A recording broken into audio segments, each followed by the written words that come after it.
Olá família! Bom dia, tudo bem com vocês? Comigo está tudo ótimo, graças ao nosso bom Deus. Hoje nós vamos tratar de um assunto que esta semana as redes sociais bombaram discutindo esse assunto, as mídias exploraram bem esse assunto, todo mundo está com uma opinião formada a respeito do assunto.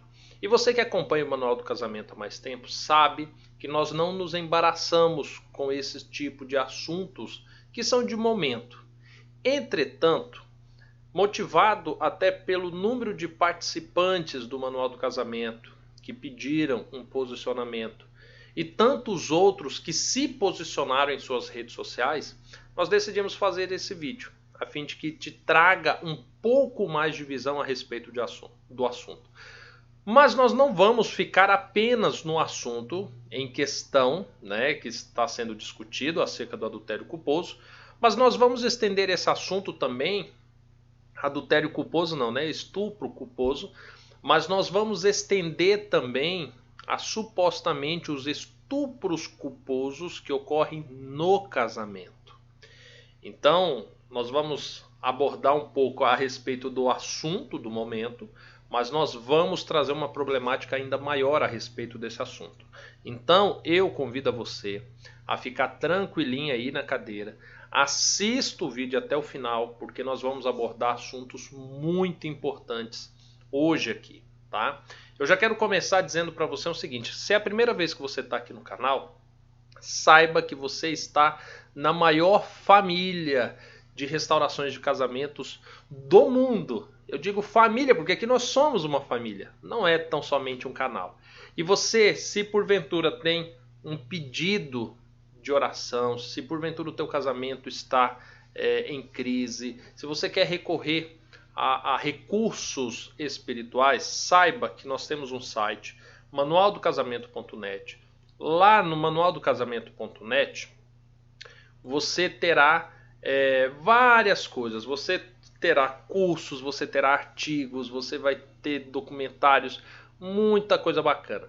Se você vir na opção mural de oração, você vai chegar aqui nessa página. Aqui tem vários pedidos de orações já realizados. Você poderá fazer o seu e já aproveite e ore por um ou dois que ali estão também. E certamente outras pessoas também irão orar por você.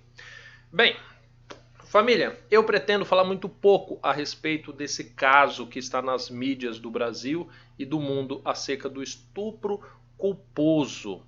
Como você já deve ter ouvido falar de alguém em algum determinado momento, esse termo judicial estupro culposo não existe.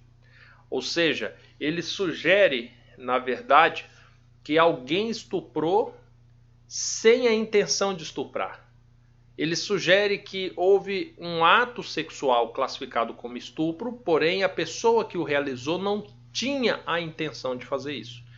O que é uma incoerência muito grande. Então, por causa dessa discussão, gerou-se toda esta polêmica em torno do assunto. Mas o que eu quero falar a respeito disso e com base nisso eu espero te influenciar na sua conduta. Primeira coisa, se você é cristão, a Bíblia nos aconselha a não nos embaraçarmos com coisas desse mundo. Primeira coisa, então tome muito cuidado para você não perder amigos, para você não trazer um mau testemunho, para você tecer comentários destemperados a ponto de dar o mau testemunho acerca daquilo que você acredita, daquilo que você prega. Essa é a sua primeira preocupação, ou pelo menos deveria ser. Segunda coisa, diante de situações complexas, onde uma pessoa diz algo, outra pessoa diz algo, procure fontes seguras. Então, diante de tanta coisa que eu estava vendo, o que eu fiz? Eu e minha esposa fomos recorrer a fontes mais seguras. Uma das fontes que nós tivemos foi justamente a OAB da nossa comarca, que se pronunciou na tarde de ontem, alegando que, segundo tudo o que foi exposto na sentença pelo juiz do caso, não houve a utilização do termo estupro estupro culposo em nenhum momento, tampouco sugeriu isso. O que a sentença de fato alegou foi que, diante de tudo que a parte, a vítima, havia alegado, não conseguiu se provar tais acusações. Ou seja, embora houvesse um sêmen, embora houvesse sangue, embora tivesse imagens dos dois juntos e todos os outros fatores, tudo isso não converteu a visão do juiz a entender que de fato houve um estupro. O que na concepção do juiz houve sim um ato sexual que pode ter sido talvez utilizado uma força ou desproporcional, não saberia ao certo como descrever isso, mas que tal ato foi consensual. Ou seja, não houve prova suficiente agora ao olhar do juiz para que houvesse a condenação daquele rapaz, tá bom? Agora é importante nós lembrarmos o seguinte: talvez você pegue e fale assim, Diego, mas houve sim provas suficientes. Dentro da tua visão, talvez uma visão limitada, uma visão de alguém que apenas viu o que a mídia te forneceu. Ou seja, você não teve acesso a todos os autos do processo, você não teve acesso a depoimentos, você não teve acesso às íntegras das imagens, você não teve acesso a laudos médicos, nada disso. Você está dizendo com base naquilo que a mídia diz. Lembrando que tal processo corre em segredo de justiça. Então, muitas coisas que são ditas a respeito de tal processo são especulações, inclusive. Você está entendendo? Então, esse é o primeiro fator. Se você não tem acesso a todas as verdades, fica difícil você tecer um comentário que seja seguro a respeito disso. Por isso que eu não estou aqui dizendo que ela foi ou não estuprada. Eu estou dizendo que, segundo sentença, segundo o parecer do nosso presidente da OAB aqui da comarca a qual resido, e o comentário de outros advogados que tiveram acesso, de fato, esta alegação de estupro culposo como uma forma de isentar o réu da sua condenação, isso não aconteceu. Tá? Isso daí foi uma palavra supostamente inventada por uma mídia que noticiou o caso e que trouxe todo esse alarme. Tanto que é possível você encontrar uma nota de esclarecimento do advogado do acusado. É possível você encontrar uma nota oficial do Ministério Público de Santa Catarina se manifestando a respeito do assunto e dando total ênfase de que tal nomenclatura jurídica, a qual supostamente poderia ter sido embasada essa decisão do juiz, isso não aconteceu. Isso é um fato inverídico, tá? E por causa disso, essa discussão acerca do estupro culposo, isso não existe. O que existe foi um parecer de um juiz entendendo que não ocorreu um estupro, tá? Ocorreu um ato sexual consensual. Ele terminou consensual? Depois disso, a mulher supostamente pode ter buscado se beneficiar disso? Ou, enfim, são situações que eu não tive acesso ao processo, muito menos ao coração dela, para saber o que de fato aconteceu. Fato é que não houve elemento jurídico suficiente para se comprovar que de fato houve um estupro. Antes que você talvez pense assim, Diego, mas existe toda uma luta, nós temos que ir contra. Calma. Existe um processo, existem pessoas competentes cuidando disso. E nós precisamos nos ater ao que de fato aconteceu. Existe sim uma luta em busca dos direitos das mulheres, da sua preservação, da sua integridade. E isso não está sendo discutido aqui nesse momento. O que eu quero chamar a sua atenção é que recentemente nós tivemos casos semelhantes a esse aqui no Brasil. E que os comportamentos das massas foram manipulados pela mídia. Por exemplo, há pouco tempo, há poucos dias, nós tivemos um caso onde saiu uma sentença desfavorável a um jogador de futebol. Ou seja, conhecido, né? Inclusive o Robinho foi acusado também de estupro, né? Só que agora em outro país, e ele foi condenado à primeira instância.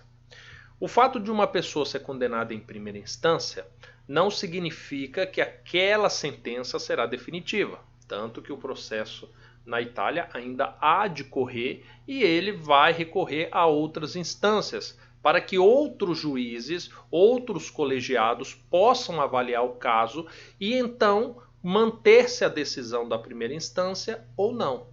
O mesmo pode ocorrer nesse caso recente aqui no Brasil também. Fato é que, no caso do Robinho, a mídia causou um alvoroço tão grande em torno disso, a ponto de o jogador perder contratos profissionais, dele ser humilhado em redes de televisões, dele ser esculachado nas mídias sociais, mesmo não havendo uma sentença definitiva. Havia indícios, havia provas, diferente desse caso de hoje, que são mais inclinados à condenação? Sim, havia. Mas fato é que, judicialmente, ele ainda não recebeu a sua sentença definitiva, porque ainda cabe recursos de uma análise de um outro colegiado. Nós tivemos também, há pouco tempo atrás, o caso do Neymar, né? O menino Ney, como alguns brincam, aonde ele também foi acusado de estupro, aonde havia imagens, aonde havia provas. Entretanto, desde o início do caso do Neymar, a mídia se posicionou diferente.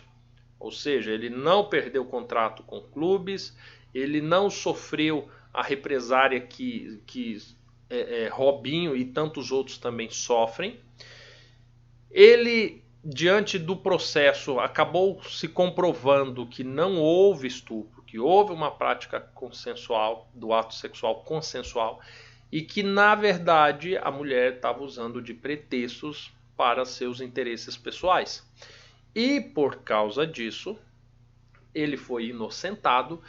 E mais, ainda chegaram no absurdo de querer promover uma lei para defender os homens de tais assédios devido à sua condição financeira, né, proveniente de um ato sexual com uma pessoa que acaba da forma com que acabou. Ou seja, nós temos em um cenário muito recente 3 casos onde a mídia levou o seu entendimento para onde ele quis. Ou seja, a mídia em um determinado momento pegou o caso do Robinho e colocou para você que ele é a pior pessoa do mundo. Em um outro caso pegou Neymar e transformou o Neymar em a maior vítima do mundo. E agora nós estamos pegando um novo caso, onde estão colocando em xeque, né, a credibilidade do sistema judiciário, onde está se colocando em xeque a postura machista de alguns, né, do sistema judiciário. Agora é importante destacar o seguinte: muitos falaram da postura do advogado. O Ministério Público de Santa Catarina também se posicionou a respeito disso, alegando que o ato realizado não foi aprovado e, pelo contrário, houve assim algumas represárias por conta do Ministério Público, né, algumas advertências, principalmente na audiência em questão, onde alegam um assédio moral à mulher, né, a vítima. Então é um caso isolado, é a postura de um profissional que usou dos elementos que ele tinha para tentar desconstruir a imagem da vítima, que era a parte opositora no processo, e que alguns da área, né, do direito podem achar inclusive que é aceitável isso, uma vez que você está tentando julgar a inocência de uma pessoa e você atacar a moral de quem está o acusando. Não estou dizendo que isso é certo, eu estou dizendo que é uma prática comum, infelizmente, no nosso sistema judiciário, e que algumas pessoas fazem ainda muito pior nessa prática, tá? Dito isso, Como eu disse mais uma vez, e vou dizer mais uma vez, não estamos aqui dizendo que ela foi ou não estuprada. Não estamos aqui defendendo ou não o estupro, tá? Nada disso. O que eu estou falando para você é: não se embarace com essas coisas. Se for buscar informações, vá direto na fonte. Não se deixe ser inflamado por pessoas que alegam coisas e que você não conhece os reais interesses dessa pessoa nessa situação, tá? Não faça isso. Não traga para si dor de cabeça, pecado, condenação, porque realmente não compensa, tá bom? Agora, olha que situação interessante. Feito todo esse comentário, algumas pessoas indagaram assim: nossa, a Bíblia não fala a respeito de estupro. Será que não havia isso no tempo bíblico? Opa, existe sim. E eu quero comentar um pouco a respeito disso, porque a Bíblia traz alguns casos de estupro e traz lei a respeito disso. Tem casos, por exemplo, eu não sei se dá para considerar estupro, né? Quando existe um abuso psicológico, ou uma ameaça ou uma promessa, uma falsa promessa de algo. E diante disso você tem alguns casos. Um dos mais conhecidos é o de Diná, filha, né, de Davi, que foi estuprada, digamos assim, porque o irmão fez um monte de promessas e falou que queria ela, e a tomou à força e deitou-se com ela e logo em seguida a desprezou. Tanto que levou a um assassinato logo em seguida.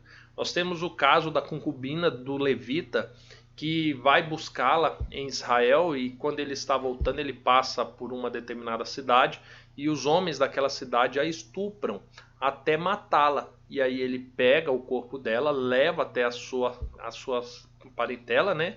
Lá ele esquarteja ela e manda pedaços dessa mulher para cada tribo de Israel, a fim de que eles pudessem sentir nojo do ato, e agora começa uma guerra civil na nação de Israel.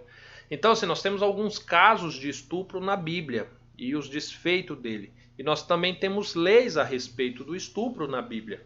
E eu quero ler para você. Inclusive, eu até destaco que aqui na Bíblia traz o tal do estupro culposo. Embora não exista na nossa lei, aqui traz. E eu vou te explicar como é que funciona.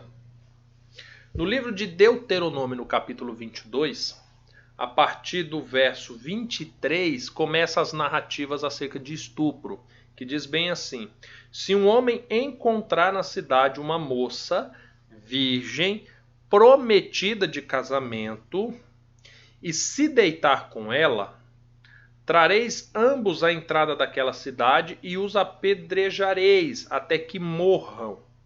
Por que até que morram? Porque a moça, por não ter gritado estando na cidade, e o homem por ter abusado da noiva do seu próximo. Ou seja, no primeiro caso aqui do estupro, é o que nós podemos chamar talvez do estupro culposo, né? Embora obviamente essa é uma terminologia que a gente está usando de uma maneira indevida, mas para que você entenda melhor. Aqui é um caso de um homem que encontrou na cidade uma mulher virgem prometida de casamento a outro e abusou dela sexualmente. Ela, diante desse estupro, ela poderia ter gritado e pedido socorro. Pelo fato dela não ter feito isso estando na cidade, ou seja, alguém iria ouvir e socorrê-la, como se fosse um estupro consensual. Ou seja, a pessoa foi estuprá-la e ela acabou aceitando, ela não gritou, ela não pediu socorro.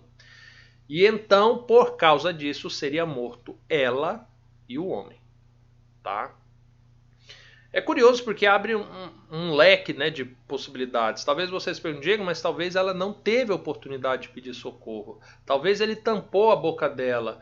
São lados, né, que a gente vai. Mas também pode ser ela o assediou, né, ela flertou com ele, ela o induziu a isso. Nós temos um caso na Bíblia de uma mulher que se coloca como supostamente prostituta, né, em uma tenda. E você conhece a história, né? Então não vou nem precisar estender muito. Fato é que a Bíblia traz essa sentença. Se a mulher foi apanhada e ela teve a oportunidade de gritar, de pedir socorro e ela não o fez, então ela também será morta por causa disso. Mas aí continua, aí tem uma outra situação. Se porém algum homem achar no campo uma moça noiva e forçá-la e se deitar com ela, somente será morto o homem que se deitou com ela. A moça nada fareis. Ela não tem culpa de morte, pois o caso se assemelha a um homem que se levanta contra o seu próximo e o mata, porque ele a achou no campo. A moça até gritou, mas não houve quem a livrasse. Ou seja, no segundo caso que a Bíblia traz acerca do estupro, o homem, ele pegou a mulher, só que agora no campo, e a estuprou. Entretanto, por estar no campo, não havia quem ela pudesse pedir socorro. Ou seja, nesse caso, ela não seria morta. Seria morto apenas o homem, tá? Lembrando, uma moça noiva, tá? Prometida em casamento a um outro homem.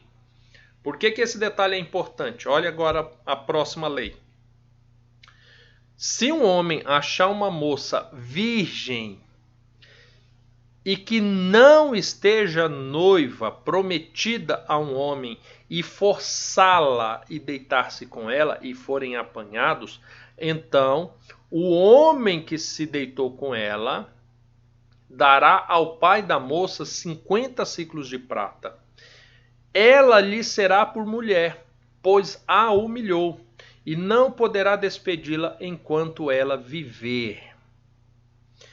Bem, esse terceiro caso aqui, eu julgo que é o que pode trazer mais polêmica. Porque o que acontece? O homem que estuprou agora, que tomou uma mulher à força e teve relações sexuais com ela, agora ele era obrigado a se casar com ela. Eu confesso para vocês que é uma lei difícil, né, de entender. Porque, por um lado, alguns podem olhar e pensar assim, bem, como ele difamou ela, nada mais justo, né, que agora conceder a ela uma família, uma estrutura e tudo mais. Mas quando você olha para o lado da mulher, que agora ela será obrigada a se casar com um homem que a estuprou, que a tomou à força, agora é uma situação complicada. E de fato, às vezes olhando essa passagem, nos dá a entender que Deus se preocupou muito mais com o aspecto social, de como o ato poderia ser visto no meio da sociedade, do que propriamente com o indivíduo, com a mulher. Mas assim, eu não vou ousar discutir acerca destas 3 leis que eu mencionei para você. Eu não vou ousar dizer que Deus errou, que não errou, que foi um abuso. Não vou fazer isso. O que eu sei é que o ato sexual abusivo na condição de estupro foi previsto por lei, era um pecado que ocasionava morte, e quando não ocasionou a morte, de fato acabou ocasionando um casamento. Aqueles outros podem brincar, né? Bem, a morte ou o casamento é a mesma sentença. Não brinquem com isso. Família, mas sabe uma coisa interessante que me faz interpretar um pouco de uma maneira mais suave essa situação? É que nesse terceiro caso, por exemplo, não condiciona a mulher gritar ou não gritar. É como se ela, de fato, por não ser prometida, ela tivesse um relacionamento com essa pessoa, ele a forçou a um ato sexual, mas ela também não se esforçou a impedir que isso acontecesse. É como se houvesse, de fato, um consenso por parte dela. Porque aqui na Bíblia já identificou esse aspecto também, né? O fato dela ser noiva ou não ser noiva, dela gritar ou não gritar por socorro. Nesta lei que exige-se agora o casamento, não prevê a situação de gritar pedindo socorro. Ou seja, nos leva a entender que se uma mulher foi abusada sexualmente por um homem, é porque ela havia ou mantinha um certo relacionamento com ele, e que pelo fato dela sequer ter pedido socorro ou ter se oposto de uma maneira mais veemente a isso, agora tanto ela quanto ele terão que passar a vida juntos, tá? No mundo que nós estamos vivendo hoje, essa ideia é inconcebível. Mas eu só estou trazendo essa curiosidade aqui para vocês. A Bíblia fala sim a respeito do estupro, de muitos casos, inclusive de legislação, tá? Caso você não sabia, agora você sabe. Mudando de assunto, mas dentro do mesmo assunto. Vamos falar agora do abuso sexual dentro do casamento. Nós trouxemos casos, falamos de casos até aqui, de pessoas solteiras que se relacionaram com outras. Família, acerca daquilo que nós falamos até aqui, é tão delicado porque assim, nós vivemos em um mundo que é muito difícil você avaliar casos assim de estupro, porque nós vivemos em uma sociedade dada ao sexo. Você tem mulheres, por exemplo, que se vestem com roupas super sensuais, provocantes, e presta atenção, não estou colocando a culpa nas mulheres pelo estupro, mas eu estou dizendo que todo o sexismo que existe, toda a sensualidade que existe, cria-se um ambiente mais propício a esse tipo de atos sexuais ilícitos, tá? Ou seja, uma mulher que está em uma boate, uma danceteria, e vai para um camarote VIP, onde as pessoas sabem que ali normalmente tem o ato sexual, fica muito mais difícil de uma mulher nesse estado pedir socorro.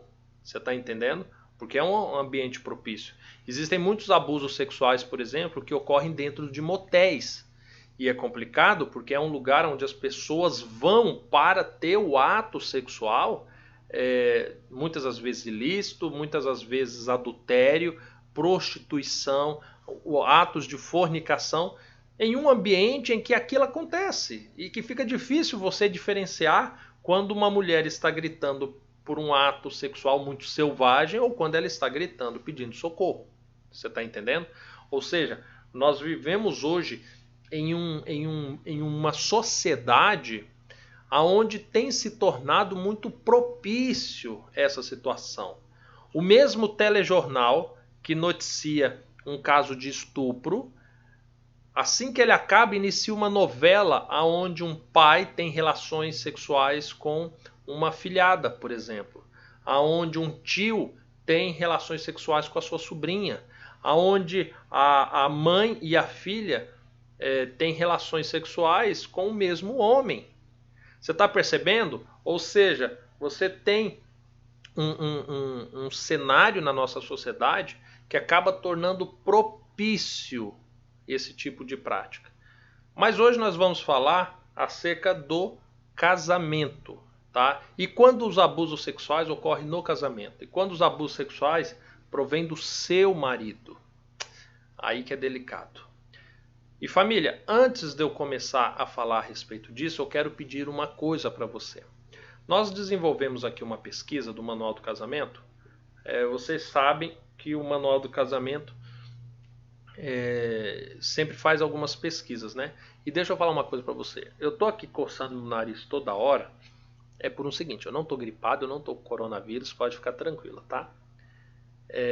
Mas é porque hoje está um pouquinho frio e eu passei um pozinho, né, para não ficar muito brilhoso e tal. E eu acho que caiu no meu nariz, então tá meio irritado. Então por isso que aqui eu fico toda hora coçando, tá? Para ver se eu não espirro. Mas vamos lá, família. Eu coloquei aqui na descrição do vídeo um link para que você responda a essa pesquisa, tá? É o abuso sexual no casamento. Você não precisa responder agora, você responde assim que acabar o vídeo, tá bom? É importante você responder por quê? Você não precisa se identificar, você não precisa falar seu nome, você não vai precisar colocar seu e-mail, nada disso, tá? Você só vai responder, clicar em enviar e pronto. Porque com base nas suas respostas e na de centenas e milhares de pessoas que assistem a esse vídeo, que acompanham esse canal, nós vamos poder entender melhor o cenário do abuso sexual. Desenvolver campanhas, saber como melhor te orientar, você está entendendo? Então eu peço que, por gentileza, você, mulher, nos ajude nisso. Então vamos lá, as perguntas que nós vamos responder é a seguinte: você já teve relações sexuais motivado pela obrigação do matrimônio? O que seria a obrigação do matrimônio? Nós sabemos que um abuso sexual às vezes pode ocorrer motivado por 1 Coríntios 7, verso 4 e 5, onde lá é dito que a mulher não deve se negar ao seu marido e nem o marido se negar à sua mulher.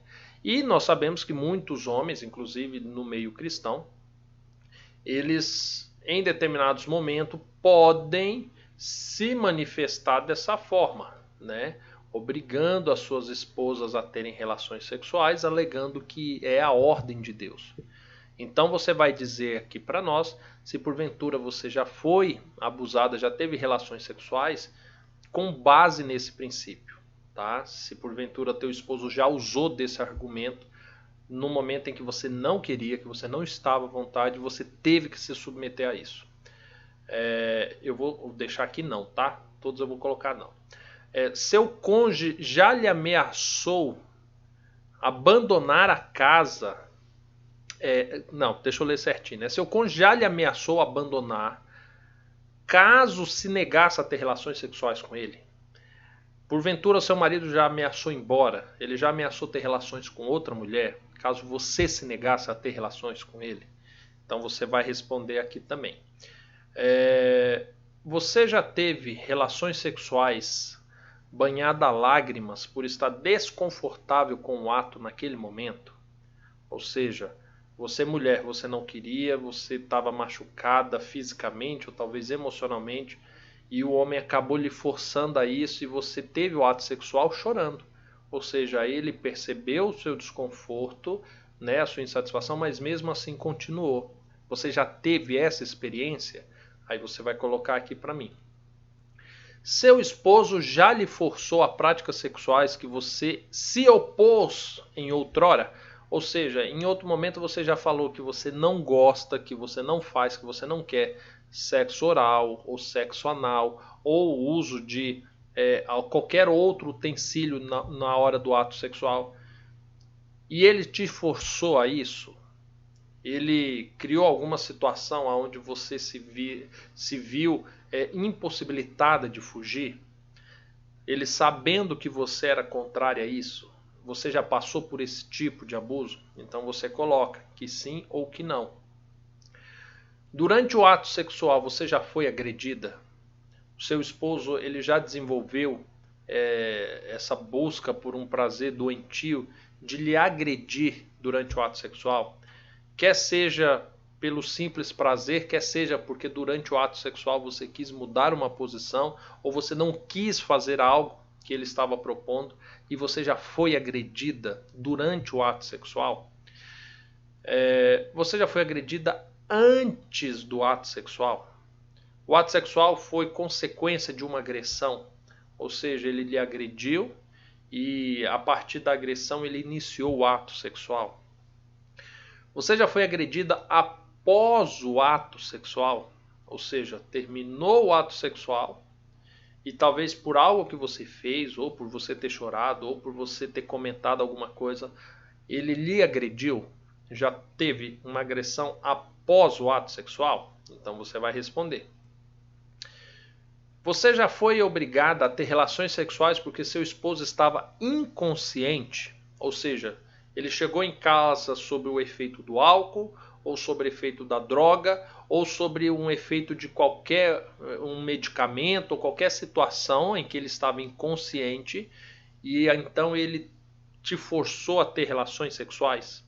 Isso é muito comum para quem é alcoolizado, né? Eu recebo muitos depoimentos de mulheres que o marido chega alcoolizado em casa, tem relações sexuais com ela, mesmo ela não querendo, mesmo o ambiente estando horrível, mesmo o homem estando com um cheiro terrível, e a mulher é obrigada, e muitas são agredidas inclusive. Mas você já passou por isso? Então coloca aqui para nós, por gentileza. Você já foi dopada para ter relações sexuais Ou seja, seu marido alguma vez já lhe induziu ao uso de bebidas alcoólicas, de drogas, de remédios, qualquer situação que te deixou vulnerável para a relação sexual? Então você vai colocar sim ou não. Você já teve relações sexuais motivado por filmes pornográficos? Ou seja, o teu marido já te estimulou a ter relações sexuais com estímulos audiovisuais? Ou seja, ele colocou um vídeo, sabe? Ele estava vendo ali os atos, né, realizados pelos atores, e isso te levou também a ter relações sexuais com ele? Aí você vai colocar que sim ou que não. Você já teve relações sexuais para realização de fantasias? Ou seja, você tinha uma fantasia, o teu marido tinha uma fantasia, e você já se submeteu a ter relações sexuais para realização de fantasias? Então você coloca que sim ou que não. Você já teve experiências sexuais antes do matrimônio? Ou seja, antes de casar, você já teve uma vida sexual, quer seja sexo oral, quer seja com penetração, quer seja com o seu próprio marido, quer seja com um antigo namorado, um ficante, alguma coisa desse tipo? Então você coloca, tá? Se você já teve experiências sexuais antes do casamento, então coloca que sim. O seu esposo já teve experiências sexuais antes do casamento? Então você coloca aqui também. Se porventura você já passou por qualquer tipo de situação das perguntas anteriores, você já buscou socorro por achar que estava sendo estuprada dentro da própria casa? Agora aqui são 3 opções, tá? Você vai colocar que sim, se você já buscou socorro. Você vai colocar que não, se porventura você já achou estar sendo estuprada, mas você não buscou socorro. Ou você vai colocar nunca me senti estuprada por meu esposo, tá? Se porventura você nunca teve essa percepção, então você coloca que você nunca se sentiu estar sendo estuprada por ele. Por isso não havia necessidade de buscar socorro. Você acredita que se denunciar seu esposo por abuso sexual poderá acabar com o seu casamento? Se porventura alguma dessas perguntas anteriores for sim a resposta, você acha que se porventura você denunciar teu marido, quer seja a polícia, quer seja a autoridade religiosa, quer seja, né, a um psicólogo, a quem quer que seja, você acha que se você denunciar isso, o seu casamento vai acabar? Então aqui são 3 respostas também. É sim, se você acredita que sim, se você denunciar, acabou o casamento. É não, ou seja, se você acredita que se você denunciar, pode ser que as coisas melhorem. Ou a terceira, eu não preciso denunciar meu esposo, ou seja, você entende que ele não fez nada de errado até o momento, tá? Você acredita que o Estado, que o Brasil, que as leis do nosso país pode lhe dar segurança quanto aos abusos do seu esposo? Mais uma vez, 3 respostas. Você vai dizer que sim, se você acredita que o Estado pode sim te dar segurança. Se não, se você acredita que o Estado não pode te dar segurança a respeito disso. Ou se você não precisa denunciar seu esposo, porque de fato você não entende, né, que ele esteja fazendo alguma coisa de errado, tá? E a última pergunta você acredita que um tratamento poderá mudar a situação do seu esposo quanto ao sexo? Sim, não, ou meu esposo não precisa de tratamento. Quando você terminar de preencher, você vai clicar aqui em enviar, tá bom? Tranquilo, família? Eu preciso que vocês respondam aquela pesquisa lá para nós, tá? Aqui, mais do que você assistir um vídeo, um entretenimento, nós estamos engajados em salvar vidas. Então eu preciso da tua participação, tá? Família, quando nós falamos de um abuso sexual dentro do casamento, nós precisamos entender que existem 2 motivações principais para que esse abuso sexual ocorra. A primeira é uma que eu já mencionei ali na hora da pesquisa, que é a mulher ser obrigada a se deitar com o marido, porque a Bíblia assim o diz. Só que presta atenção. Embora a Bíblia fale, né, que a mulher não deve se privar ao marido e nem o marido se privar à mulher, exige-se um bom senso, né, de ambas as partes. Ou seja, se o clima não está bom, se porventura o homem percebe que a mulher não está nos seus melhores dias, que ela está passando por problemas emocionais, uma série de fatores que poderiam não tornar o ato sexual prazeroso para ambos, então não convém que o homem force a situação, né? Da mesma forma a mulher para com o marido. Mas nós sabemos que existem casos que o homem simplesmente ignora isso e ele faz apelos à sua mulher para que a mesma tenha sim o ato sexual com ele, tá? Então, uma das primeiras motivações de um abuso sexual dentro do casamento seria essa. Infelizmente, diante de uma má interpretação de uma passagem bíblica e na busca dos seus próprios prazeres. Agora, a segunda motivação que nós temos se dão por outras duas circunstâncias. A primeira circunstância seria álcool e drogas, ou seja, a pessoa ela fez uso de elementos químicos que de fato atrapalham o seu discernimento racional e com isso acaba ali abusando da sua esposa. Existem muitos homens que têm relações sexuais com as suas mulheres muito respeitáveis, sabe? Entretanto, em determinados momentos, quando estão alcoolizados ou drogados, esses homens se transformam em monstros. Eu já tive muitos atendimentos onde as mulheres alegam isso, que o marido, quando sóbrio, é um príncipe, é carinhoso, traz flores para casa e é meu amor, minha querida, minha flor, minha linda. E quando está alcoolizado, aí é terrível, se transforma em um outro homem.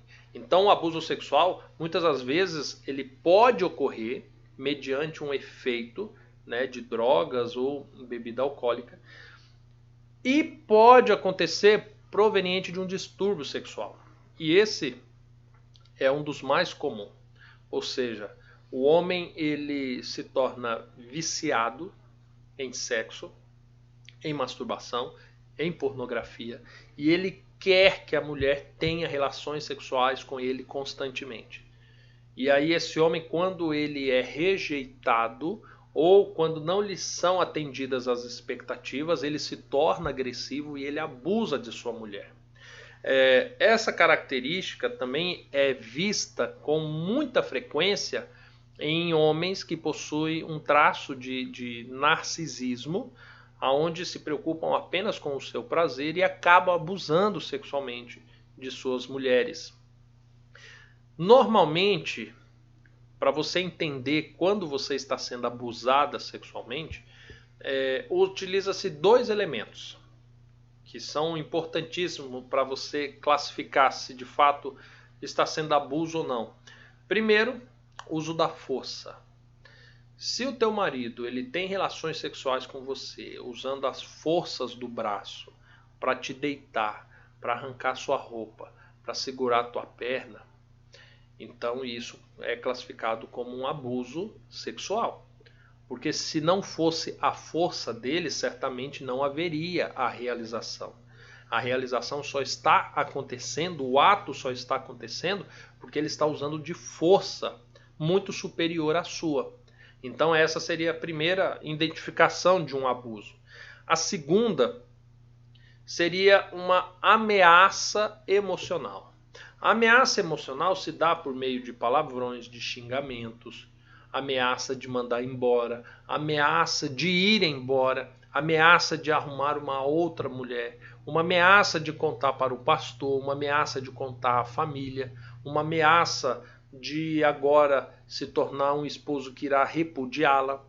Então existe essas ameaças que faz com que o seu emocional se abale e agora você tenha relação sexual não pelo interesse do seu prazer sexual, mas pela sua preocupação do prejuízo que você pode ter se você não tiver a relação sexual. Só que olha que situação. Porque quando nós falamos em ameaça emocional, eu identifiquei aqui pontos negativos, né? Que é mandar embora, que é isso, que é aquilo. Mas também existe o oposto. Existem as promessas.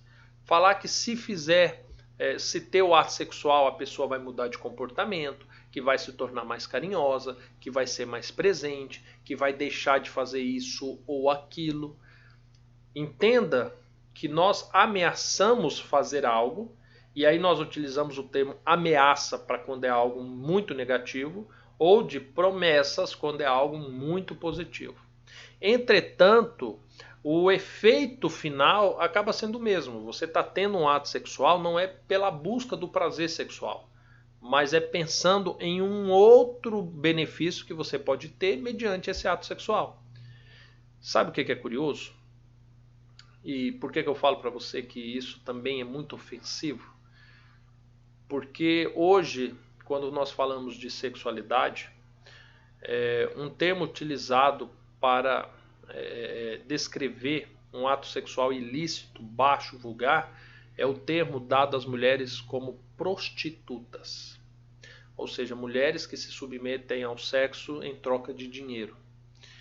Curiosamente, um homem que faz uma mulher de prostituta, ele não utiliza, na maioria das vezes, de ameaças para conseguir isso, mas ele utiliza de promessas, de que com o dinheiro que ele vai pagar, ela vai ter uma vida melhor, que ela vai ter luxo, que ela vai ter conforto. Quando isso chega dentro do casamento, isso é terrível. Porque quando o homem agora começa a utilizar de promessas, é porque ele está tratando a sua esposa como uma prostituta. Ou seja, ele promete ela benefícios em troca do prazer sexual. Parece que quando ocorre na prática não é algo tão ruim assim, né? Do que quando eu estou falando aqui para você. Mas é algo ruim. Quer seu esposo tenha relações sexuais contigo por meio de ameaças, quer seja por meio de promessas, é muito prejudicial. O das promessas eu ainda acho pior que as ameaças. E eu vou te explicar o porquê. Porque as ameaças te faz ficar acuada e em algum determinado momento você pode pedir socorro. As promessas vai fazer você ficar esperançosa e vai fazer com que você se frustre ao longo do tempo. E essas frustrações constantes poderá acarretar uma depressão futura que você não vai saber nem de onde veio.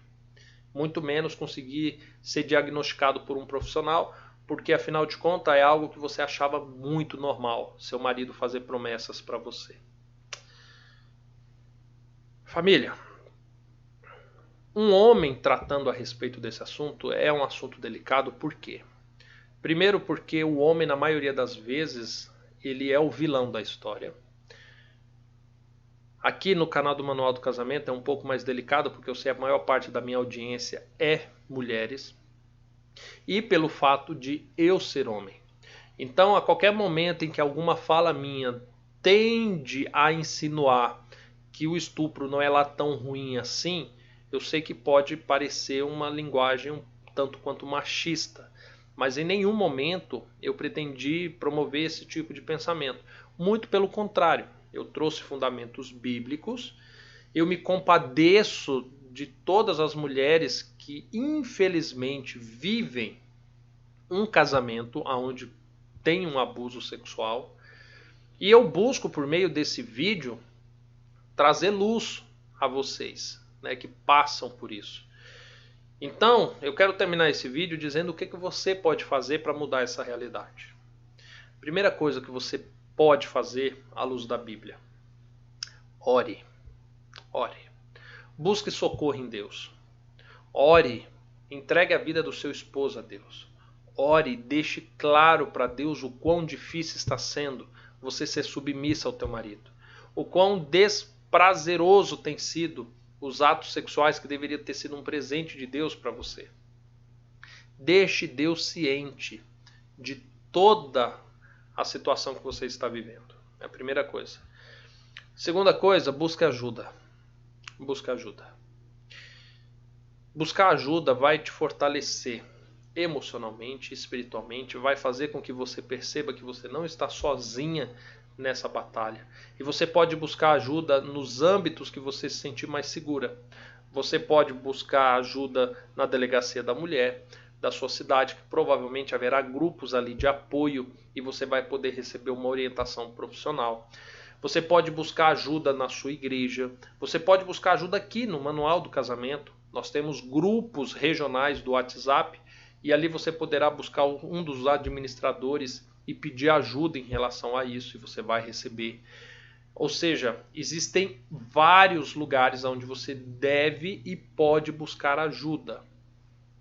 Se por meio, ou dependendo da situação que você vive, a oração não está lhe sendo suficiente, a ajuda que você está recebendo não está sendo suficiente, e os atos que o teu marido está praticando, lhe forçando a praticar, está enquadrado na nossa legislação como crime, então denuncie. Denuncie. Sabe, muitas pessoas dizem para mim que tem medo de denunciar e acabar com o casamento. Mas entendamos que o casamento ele deve ser preservado com base nos princípios morais e na integridade física, psicológica, emocional dos cônjuges. Ou seja, um casamento ele precisa estar sendo regulado pelas leis de Deus e até mesmo pelas leis do seu país. Talvez, em alguma circunstância, a Bíblia permita que uma mulher que adulterou seja morta. Biblicamente, talvez haja essa premissa. Entretanto, as leis do seu país não permitem que você mate uma pessoa. Você está entendendo por que eu falei submeter a ambas? Agora, a Bíblia não fala nada a respeito do abuso sexual proveniente do marido. Eu ainda não achei nada dessa espécie. Mas a nossa legislação fala que se porventura um marido abusa sexualmente, se enquadra como estupro, ele deve sim ser denunciado. E sabe, entenda que se hoje o teu marido ele é capaz de cometer um estupro, é porque seu casamento já está em crise há muito tempo. Há muito tempo. E sabe, a gente falou essa semana do estupro culposo. Quando alguém estupra sem ter a intenção de estuprar, né? Mas talvez seu marido ele esteja passando por problemas psicológicos, seja isso que esteja acontecendo. E aí, uma outra dica que eu deixo para você é converse com ele. Busque ele para conversar. Passe para ele que o que ele hoje entende como ato sexual, prazer sexual, para você tem sido um estupro. Que você não está satisfeita, que você não sente prazer, que você pondera pedir ajuda, pedir socorro, denunciá-lo, se porventura não houver mudanças. Deixe claro isso para ele. Talvez na cabeça dele ele tenha fantasiado tanto que o prazer sexual se dá com um tapinha, né, com um soco nas costelas, né, com um dente quebrado. Então só vai piorando a situação. Mas na cabeça dele, ele acha que você gosta disso. Ele acha que está tudo bem com isso. Então pode ser que ele esteja te estuprando e você ache que não, que está tudo normal. Você está percebendo? Ou seja, aí sim nós talvez chamaríamos de estupro culposo. Eu já vi casos onde a mulher, quando se depara com o marido e passa essa situação para ele, o homem chora, pede perdão, porque na cabeça dele, motivado por filmes pornográficos, ele achava que quando pegasse a mulher, agredisse a mulher, forçasse a mulher ia morrer de tesão, de alegria, pelo homem estar se portando daquela forma. E de repente esse marido descobre que não, descobre que ele estava matando a sua mulher. E agora ele muda de comportamento, ele busca um tratamento. Você está percebendo? Então pode ser que de fato essa palavra inventada recentemente, ela possa sim haver um significado dentro do seu casamento. Seu marido pode sim estar te estuprando sem saber disso, porque na cabeça dele aquilo é normal. Na cabeça dele, por você nunca ter gritado socorro, nunca ter saído correndo, na cabeça dele está sendo consensual. Mal sabe ele que a forma com que ele fala, a maneira com que ele age, causa uma opressão em você. Então eu te recomendo que converse com ele, exponha essa situação, a fim de resolver esse problema, tá bom? E se porventura ainda assim isso não acontecer e permanecer, então denuncie, tá? Mas não deixe de orar, Não deixe de buscar uma ajuda pessoal para que você faça da melhor maneira, haja da melhor maneira, para que você também não venha destruir o seu casamento e nem destruir a sua vida, a vida do seu marido, tá bom? Família, que Deus abençoe a todos vocês. Se vocês ainda não são inscritos no canal, se inscreva. Se você ficou até aqui, poxa, dá um like. O like vai ajudar tanto o canal a crescer, tá bom? Fica com Deus, família. Até mais, tchau, tchau.